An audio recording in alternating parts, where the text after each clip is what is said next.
Right, Crossfield here today looking at the First Lady's Golf Swing, the one and only Sophie Walker. Lots of people asking for me to view a little walk around her very efficient golf swing. Let's do that today. We got a down the line and a front on camera view, high speed, and I've also got her GC2 HMT numbers. Let's show you why the First Lady hits every fairway she's ever walked on.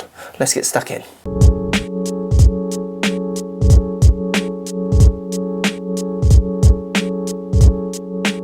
Okay, so we've got Sophie Walker's Golf Swing here. We're going to take a look at it. It does a lot of very good things, as you can imagine. You've seen her in the vlogs hitting many fairways with consistency. Not the world's longest hitter, as she would admit. At her height, I would argue she's probably one of the longest hitters you can find for that stature, because if we look at her numbers, she maxes out her numbers. Her vertical pass, so she's hitting up or down with a driver, she's hitting around 1 up. Her path is 0, averaging kind of 0 as she hits, so the club is basically travelling towards the target as it strikes the ball. And her face to path is 1 open and 3 open on these two incidents, but then you've got the lie in there to compensate for that as well. 8 toed up and 6 toed up with the driver, which is what you would expect. Now we're going to talk about that number a little bit in a second, so let's just walk you through her actual action. Setup is very standard, very good posture position, bit of flexing knees, arms hang down almost from her shoulders, slightly forward with the driver, nice back position, relatively straight. Now as she takes the club back, she hits a very interesting first parallel. Very similar to Lee Westwood, she tends to just pick the club up. That is not a textbook takeaway, something that lots of students I see are trying to fix that in their action. No need for Sophie to fix that at all. It's functional, as you can see from the numbers I've already quoted you that she delivers. She obviously deals with that in other aspects of her swing.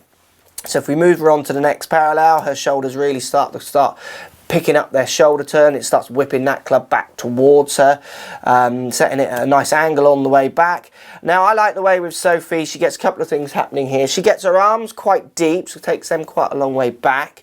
I like the way her right knee is starting to straighten, left knee going forward. So many people still talk about trying to keep the flex in that right knee. I think I've got videos from years ago on YouTube stating that, and it's something I absolutely don't believe anymore. I like to see her using her hips, trying to generate as much power as she can. She's generating around 95 mile an hour worth of clubhead speed from her numbers here, which again from her stature is a lot of speed for her size and strengths and what have you. Now coming into the downswing, drops that club lovely on that shallower angle as she puts it down her back to bring it out into the ball, into impact. Getting into impact here, we see the right foot coming up. Now this shot captured, you can see there's a slight toe hit. So you can see what happens to the face there as it comes through. Sophie has a very interesting move where she does straighten up her upper body. So many people talk about trying to maintain their spine angle to hit good shots. It's something I totally don't believe in. In a three-dimensional world, you're absolutely not maintaining your spine angles because you've got bends and side bends and thrusts and stuff as you're going through. So no one is actually maintaining their spine angle. But it's quite interesting if you look at Sophie's spine angle compared to her lie numbers here. So myself at 5'11", I think she's using a male length club, actually longer. She's tried to make the club as long as possible. I would expect to see that toe more up in the air if I was hitting it. So I would be nearer 10s, I think, with her length of driver at my height.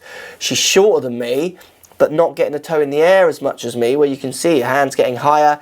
She's pushing her backside more forward, standing up a little bit more. Not to say that that harms her consistency in any way, because if you watch Sophie play, she's arguably one of the most consistent golfers you'll ever see. So all the players working on early extension, those kind of things, absolutely something Sophie's not really working on. I mean, you can see from the tree behind how much of it comes into view as she comes in to hit the ball. So she's pushed forward, she's raising her handle, she's using that pushing forwards and up to try and generate as much speed as she can, and she does a good job at it. Follow through again with Sophie, slightly quirky, much more upright. You would see lots more people trying to maintain postures as they think in these positions. Sophie absolutely not trying to do that. If we look from the front on angle, you've got to take into effect the angle I'm shooting at here. She's got the ball just inside her left foot, very neutral grip, very good setup position. Again, we see the slightly quirky takeaway where she just picks that club up. You see it a little bit from this angle. Very nice set with her left arm to the club as she goes back. Big shoulder turn, and there's those deep arms, very similar to my action there, where she gets them very much across her body at the top. You see the club going just past parallel. Lovely big hip turn, next to no sway, and no swaying in her hips, just really turning around that right hip, which I do like. Now this is the bit I love. Look how the shaft drops down, so the highest point on the downswing is there, where if we bring her back on the backswing, just wind this back, here she comes. You can see it was quite a wet day when we filmed. Look how high the head of the club gets on that tree behind her as she sets back. So she sets the club back up in the air, downswing, she's dropping, shallowing that plane of movement, shallowing that angle of that shaft, if you like, to try and make sure that she's flinging that club out to that ball. Something that you'll see very common in so many good golfers. So as she comes down, you can see the club going down more down her back, to then come out in front of her. Great movement up onto her left leg. Again with Sophie, like you see with all good players, we're seeing an upward movement here. She comes in, really starting to push up with her body, up through that left side. Fantastic impact position, showing how the club, handle and the head really want to align up to try and get that very neutral numbers that she gets in her delivery, 0 face, 0 path kind of numbers. Going into a pretty extensive turn and follow through on this side. Again, you see that kind of straightening up, standing up as she comes through, but full turn on the way through. Sophie's very good at delivering very neutral numbers. She uses her movement in a very efficient way. She never looks like she's going to miss a fairway. If you put Sophie's action, I personally think, into a 6'2" woman or 5'11", a tall woman, she's going to generate masses of power with that action. She does very well for the frame she's in.